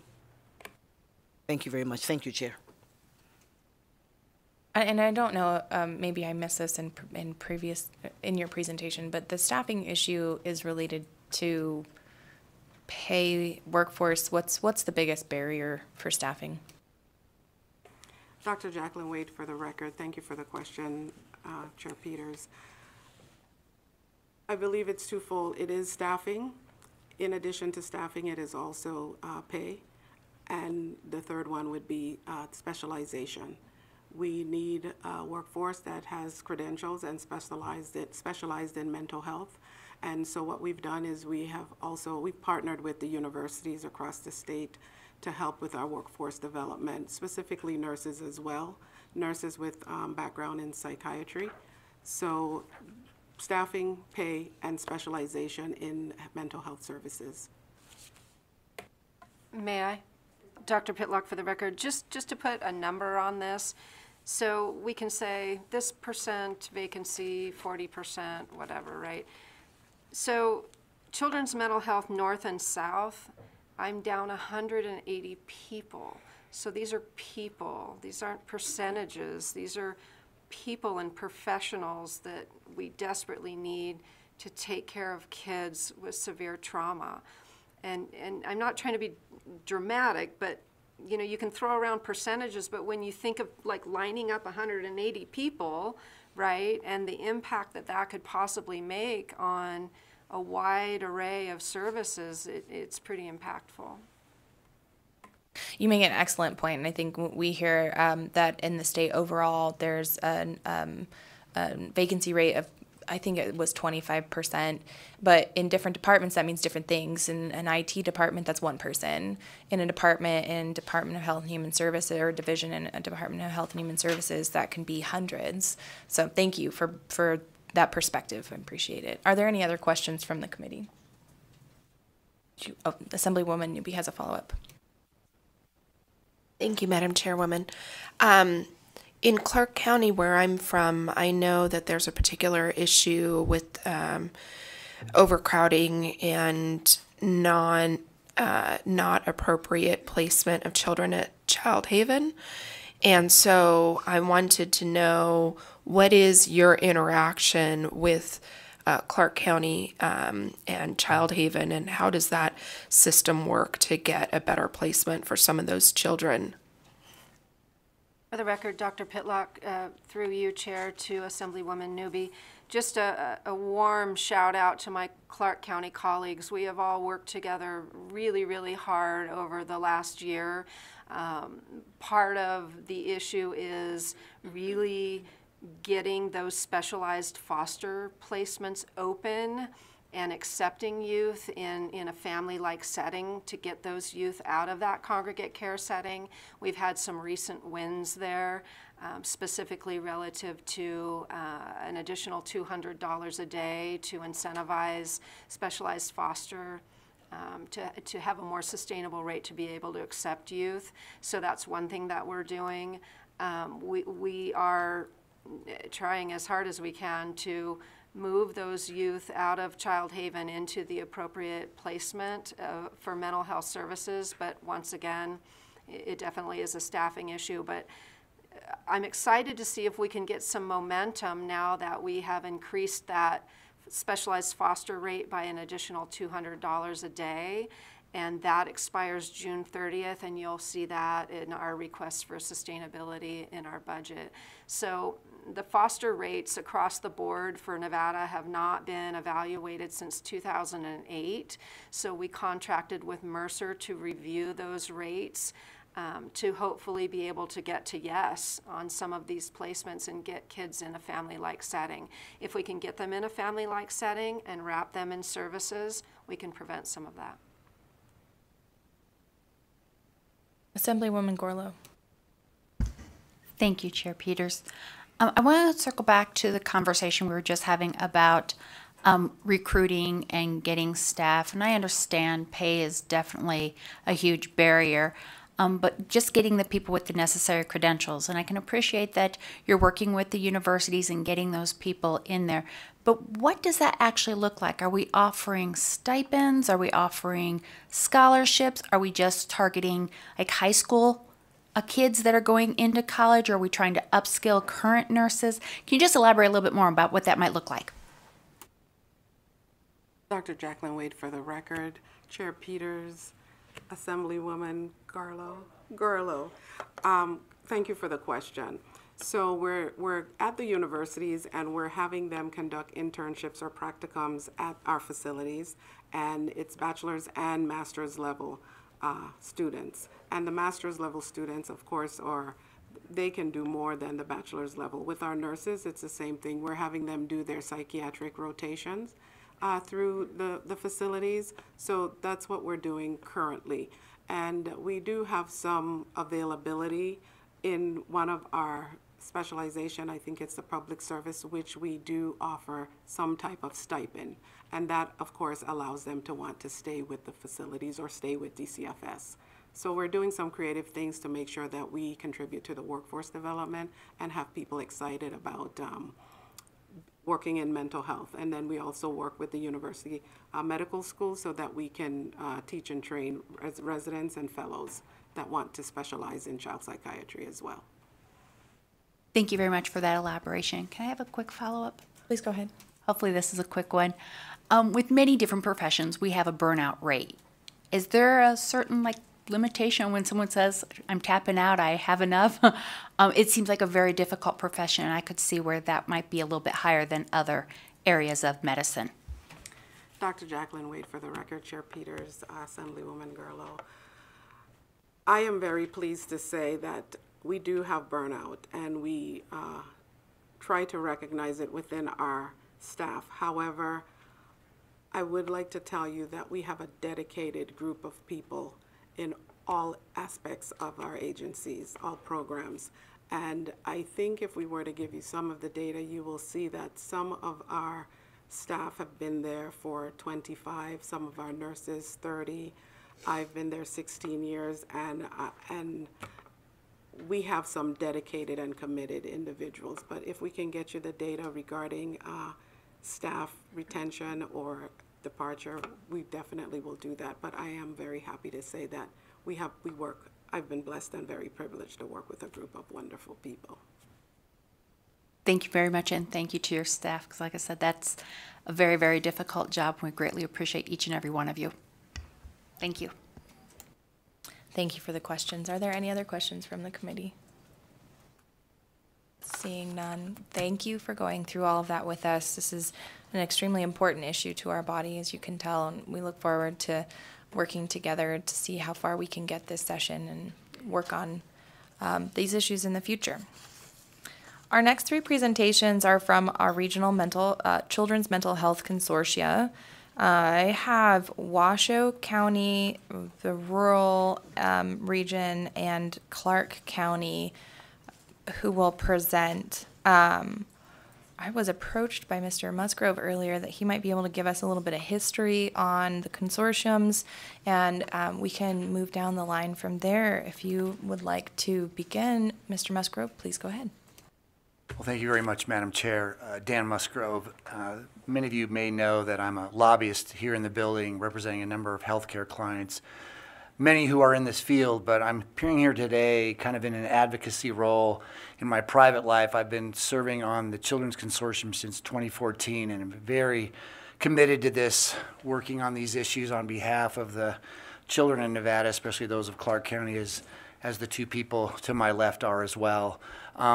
You know, this legislature actually back in 2001 created the consortiums, and it really is a very unique setup in that the legislature, in their wisdom, it was actually Speaker Barbara Buckley back in the days when child welfare was bifurcated, and she was working to make sure that that bifurcation didn't happen any longer at the state and county level. But she created the consortiums because any event that involves child welfare is traumatic for a child, and she wanted folks to be focused on their mental and behavioral health as they transition in the system and engage in the system. And so she created the consortiums, and by statute, based on population, the state currently has 3 of those consortiums: Clark, Washoe, and the rurals. And what I find unique about the consortiums is that the membership of that has been outlined in statute, and you can look at 433B, 333 to 335, and it's a very for lack of a better word, eclectic group that serve on the consortiums. We have folks that represent the school district. We have parents. We have private providers. I myself am the business community representative. I think the reason they asked me is because I understood the legislative process and could help them kind of get their message known to folks like yourself. We have the school district. We have juvenile justice. We have both DCFS at the state and local county level who serve on the consortium. And our real role is when we step into those meetings is to take off those hats of the agencies that we serve and really focus on what is in the best interest of children. And we get into some really good discussions about what is in the best interest of those kids, and sometimes we call on our member at the school district to ask why is bullying going on, or why aren't kids getting their individualized learning plans addressed with, especially during a time of COVID. And so, but what we do as a group is we come together to focus on, again, what is in the best interest of children and their parents on trying to navigate this very, very complicated system. And I congratulate all of you today on the questions that you ask, because you can see these are issues that we've been dealing with for a very long time. In fact, it was the Clark Consortium back in 2014 who actually got the state to first fund mobile crisis. That was something that we in our plans had been asking for many, many years, and it is such an integral part of children's crisis response throughout the state. It's not as good as it could be, and you'll see from our reports that there's a lot of things that we're hoping on, and you've heard talked about today, that the ARPA dollars and staffing and programs can start to move the needle forward. But the consortiums have been putting together plans and 10-year plans since 2001, and we submit them every year and hope that we as advocates can move the needle forward. So that's a bit of the history, and now we'll let my colleague from Washoe County talk about what the consortium in Washoe works on. So thank you for your indulgence. Thank you. Madam Chair and members of the committee, for the record, Jacqueline Kleinedler. I'm the chair of the Washoe County Children's Mental Health Consortium. Thank you so much for this opportunity, and I also want to thank Dr. Pitlock for her continued leadership and support. I've been a professional in Washoe County's mental health community for over 20 years. I'm a licensed marriage and family therapist. I'm the department director for the Children's Cabinet's behavioral health programs, and it's been my honor to chair the consortium for the past nearly 5 years. I have typed out my remarks for today, because if I didn't have this, I would talk your ear off all afternoon. I'm very passionate about this topic, so please indulge my looking down a lot. In March of 2020, the consortium finalized our current 10-year strategic plan as required by the NRS. We identified 3 overarching goals to guide our conversation, activities, and advocacy at the local and statewide level. In the effort to realize our shared vision of equitable and compassionate mental health care for all, we established our first goal to address multiple ongoing and projected community needs in the coming years. At every meeting, we talk about what increased access, decreased barriers, and least restrictive environments really look like, and what it would truly take to make resources with these characteristics available to the youth in our community. Achievement of Goal 1 requires expansion of interrelated systems from private and public service agencies. For example, Washoe County is currently bringing together multiple stakeholders from the public and private sectors to organize and implement a youth-focused crisis care continuum. We realized that primary preventive support of families and caregivers in their natural and overlapping systems is necessary. So our second goal is centered around activities that educate community stakeholders, including parents, about toxic stress, about ways to buffer children and build resilience, and strengthen protective factors. The foundation of Goal 2 lies in the compelling research on adverse childhood experiences, documenting future potential impacts of unmitigated toxic stress on children when they become adults and potentially parents themselves. Our third goal embodies our shared value that children thrive when their family is thriving, and families thrive when their community is thriving. Within this goal, we'll set out to bridge systems and identify key community factors that enhance physical and emotional health, safety, and well-being.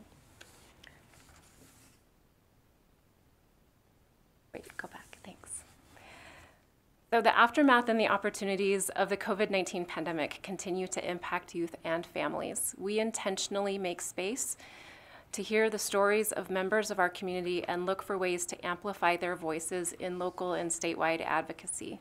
Through this very process, we have come to understand that youth in our community are struggling with symptoms of depression and anxiety, emotional dysregulation, and difficulty connecting to peers and caring adults.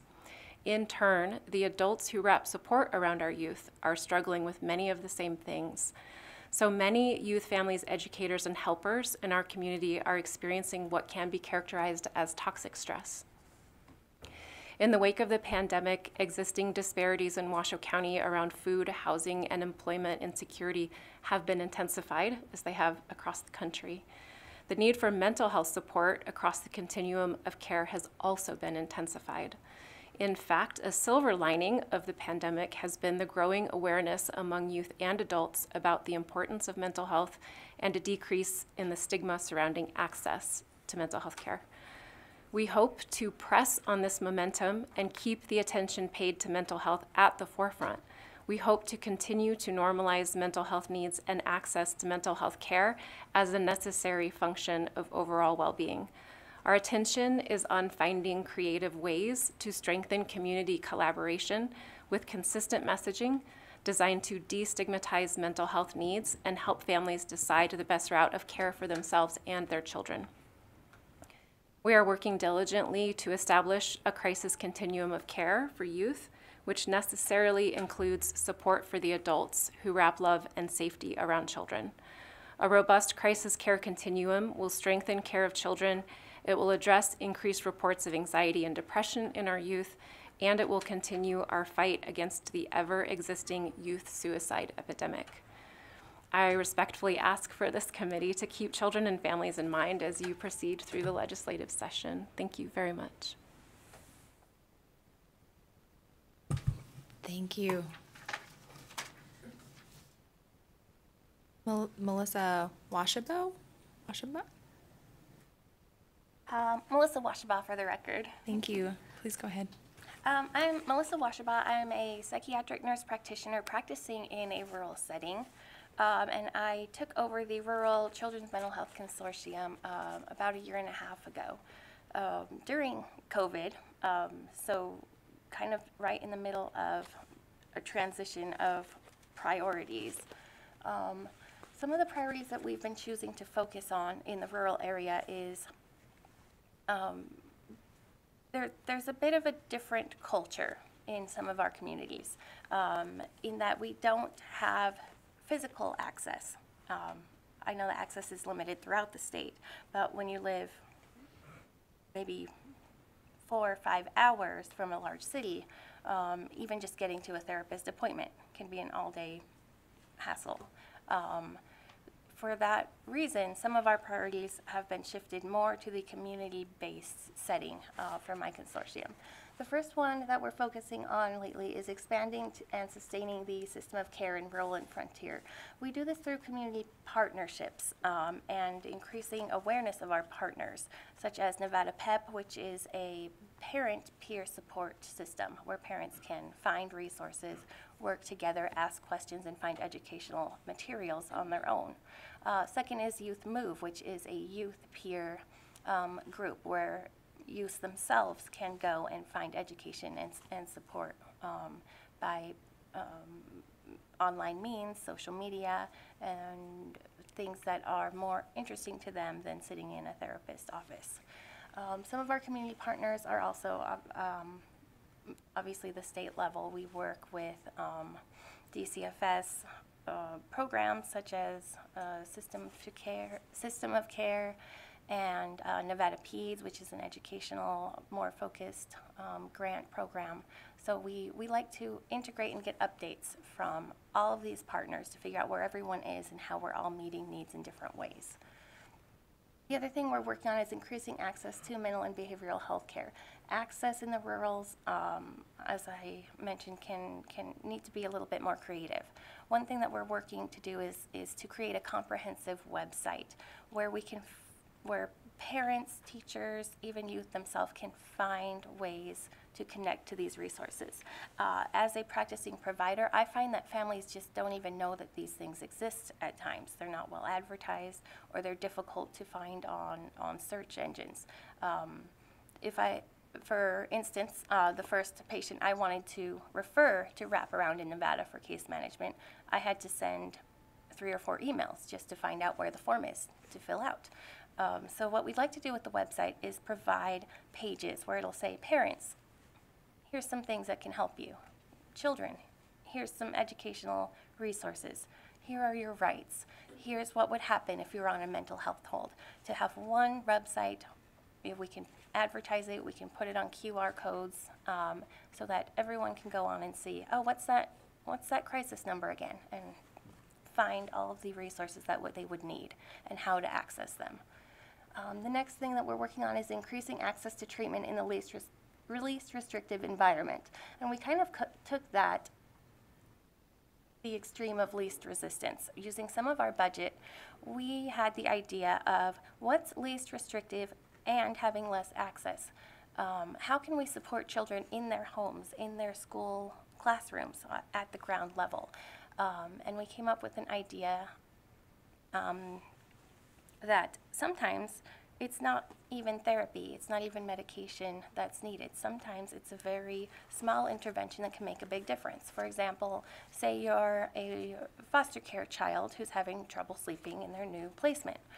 Maybe you don't need a sleeping medication, maybe you don't need to wait 3 months to get into child psychiatry for them to give you a pill. Maybe you need a white noise machine and a weighted blanket. Maybe a poor family can't afford to buy a self-help book that a juvenile could fill out and learn about their own mental health and learn some coping skills at home. Maybe a family isn't able to afford internet minutes to get on and do their online telehealth therapy. So we have come up with a program where we are providing items, we're calling them mental health wellness items, to communities. We are purchasing items and giving them out to providers of mental health care, counselors that go to schools, outpatient facilities within the rural areas, to provide a service that just doesn't really exist, that was never defined, that can be extremely helpful on the ground level at the least restrictive means. The next activity that we had is increasing health promotion, prevention, and early intervention activities. Health promotion and prevention, as we've talked many times throughout the meeting today, staffing is an issue, access is an issue. Not every family is going to be able to see a child specialized psychiatrist or go to a therapy session once a week. So we want to educate community members on how to recognize signs of mental health or support children who might be at the beginning stages of anxiety or going through something difficult before it spirals into a crisis. So working with Nevada Peds and other providers of education, we want to target and encourage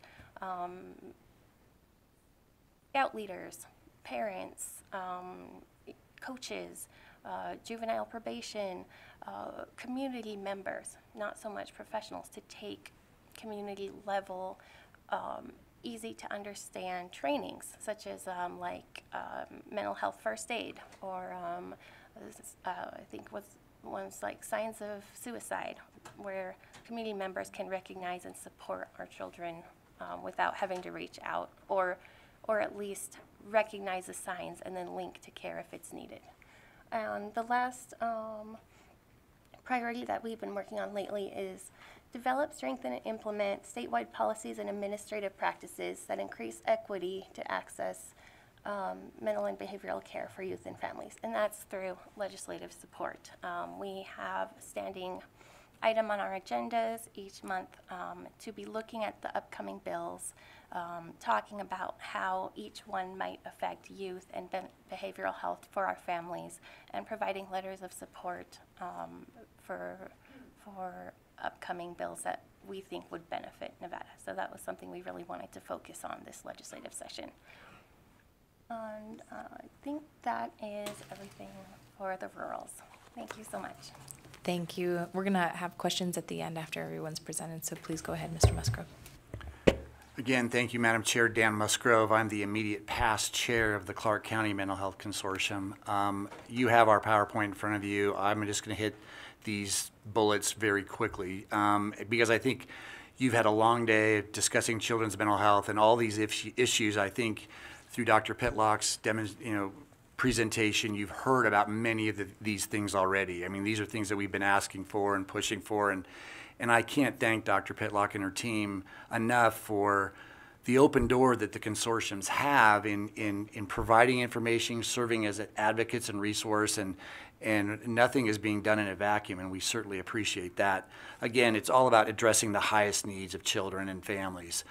We have to have a comprehensive service array for all. It's so important to have no wrong door for services. As Melissa talked about, what the rurals deal with, every parent has trouble navigating this system. It is so hard to know even what's out there. We have great programs, but they're in silos. One hand doesn't know that this program exists on this side of town versus the others. I mean, just imagine the problems of Washoe and the rurals, and then just magnify them when they come to Clark County and our 3 million population. It's all about prevention and early intervention in mental health. You've heard about that today already. We've got to raise the awareness and the support for mental health.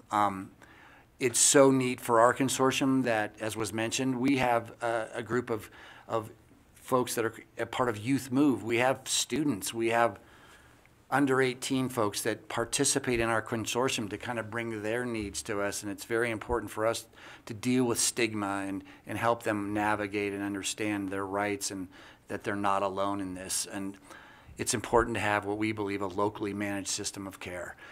What Clark deals with is different than what the rurals deal with, and I think you heard that today, and it's so important to kind of focus on what's unique for each community. I think our final page, these two last slides, I think Dr. Pitlock had talked a lot about what, this legislature and the previous administration put out a lot of dollars out there of ARPA funding, and we see so much potential progress, but it's just a matter of getting those dollars out the door, getting the RFPs through purchasing, working on getting those providers to come to Nevada, and building up this system. So whether it's mobile crisis and having sustainable funding, whether it's expanding family peer-to-peer support, again, we're making progress, and we think we'll make a lot more with ARPA dollars. But as you go to the next slide, there are areas that have not yet been touched, like building the Building Bridges model of care to support youth and families. That's something that we believe at the consortium is something that's very crucial and important. And then more service array options on youth and families. If I could leave this legislature with any thought, is that ARPA dollars are great, but we have to focus on sustainability.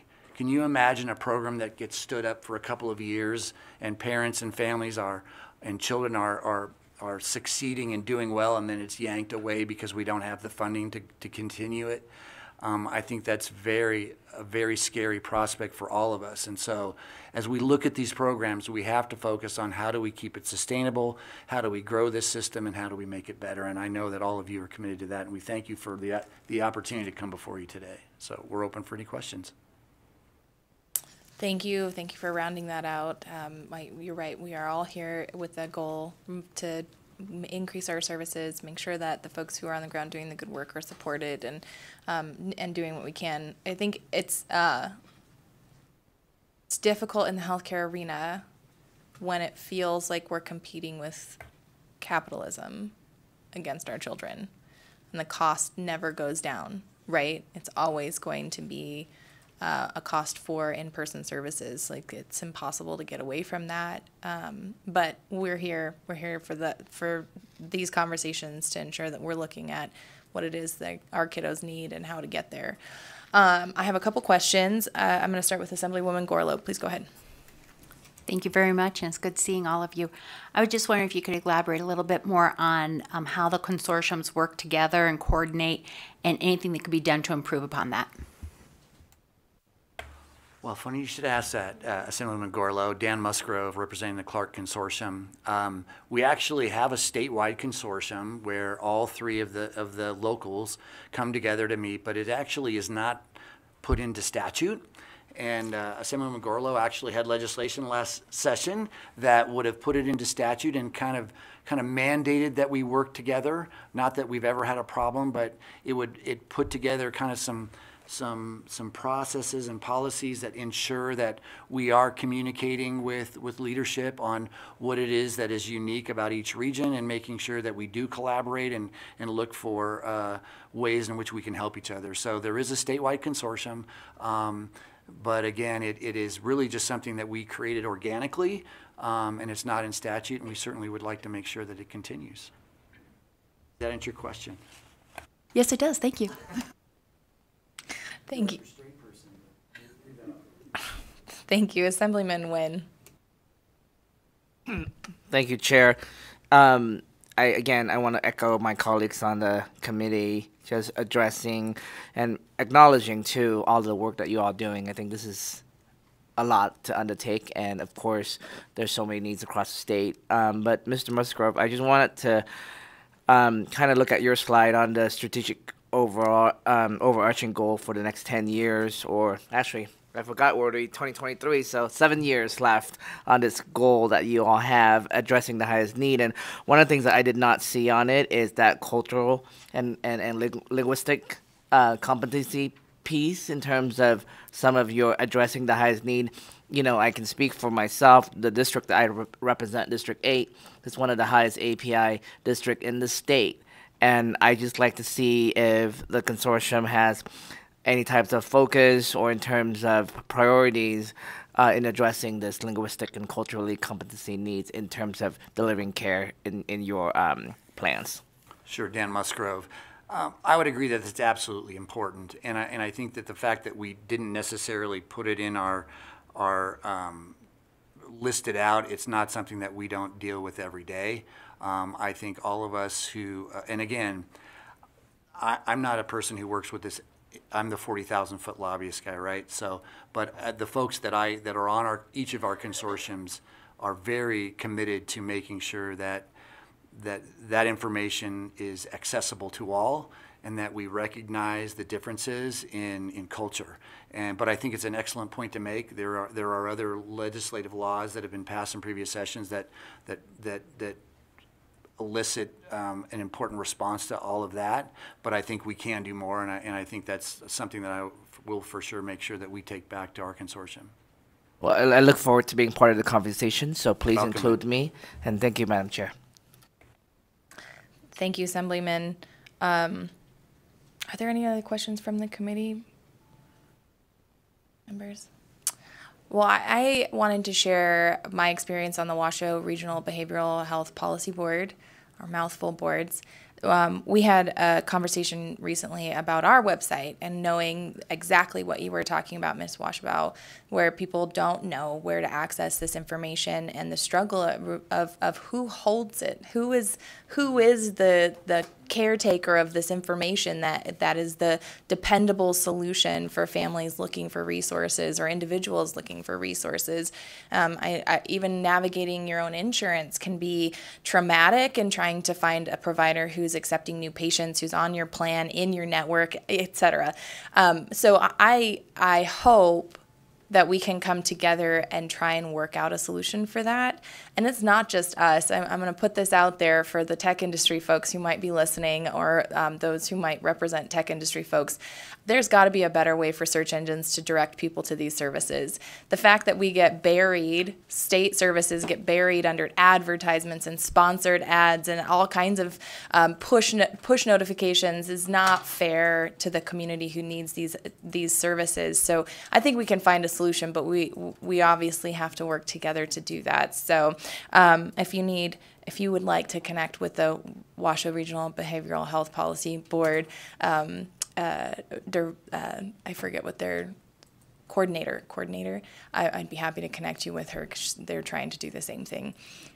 Okay, with that, any questions before we let these fine people go? Well, thank you so much for the work that you do. We really appreciate your coming in today to talk to us a little bit about what your different consortia are doing, and look forward to further conversations. That is the end of our presentations for the day. Our last agenda item is public comment. I will go ahead and open public comment. We are asking that public comment be kept to 2 minutes to ensure that we are equitable in access to making your statement. And please avoid repetition of comments made by previous speakers. We all appreciate a good ditto. Staff will be keeping time for each speaker, and we ask that you clearly state and spell your name for the record before we start your time. We'll begin public comment here in Carson City. Is there anybody in the audience who would like to come up for public comment? Please go ahead. Please remember to state and spell your name for the record. For the record, Melissa Washaba, Melissa Washaba. I just wanted to comment because we heard a lot about staffing issues and being a working nurse as a floor nurse and then as a practitioner. Obviously have a lot of experience dealing with that issue. I know that looking through some of the bills that are coming up, we have one of them is the Nurse Compact Act, which would allow us to bring in nurses with out-of-state licenses with much less red tape and hassle, either for part-time or traveling work, which I think could make a difference in some of these hospital staffing issues.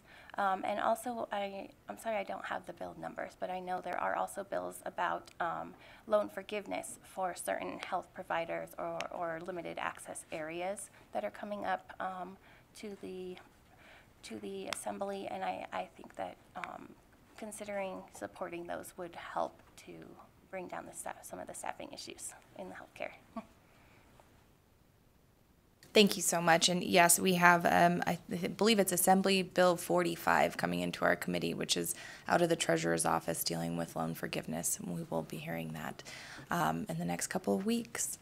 Is there anyone else who would like to provide public comment in Carson City? If there's anyone in Las Vegas, please come up to the chairs at the front. I cannot see the rest of the room, so it appears no one is coming up to the table in Las Vegas. BPS, is there anyone on the public comment line who would like to provide public comment today? Chair, the public line is open and working. There are no callers wishing to participate at this time. Thank you so much. We'll go ahead and close public comment for today. And briefly, are there any comments from the members before we adjourn the meeting? Thank you all for being here today for the robust conversation. We are going to start hearing bills, if not Friday, by Monday next week, and looking forward to diving into some of the policy work this session. Our next meeting will be Friday, February 17th at 1:30 p.m. And with that, our meeting is adjourned. Thank you.